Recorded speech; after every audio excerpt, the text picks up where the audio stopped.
স্মৃতিটা অনেক চওড়া হয়ে গেছিলো, চুল চুল উঠে। এখন দেখো অনেকটা ঠিক আছে।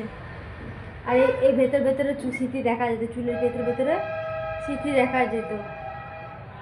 একটা জিনিস লাগিয়ে আমি অনেকটা মাথায় চুল গজিয়েছে, তো স্মৃতিটা একটু সরু হয়েছে, অনেক স্মৃতি বড় হয়ে গেছিলো। আর এই জায়গাটাতে তো এতটা এইরকম করে বড় হয়ে গেছিলো এই জায়গাটায়। আর এই স্মৃতিগুলো এতটা ফাঁক হয়ে গেছিলো রেলগাড়ির মতো, রেল লাইনের মতো।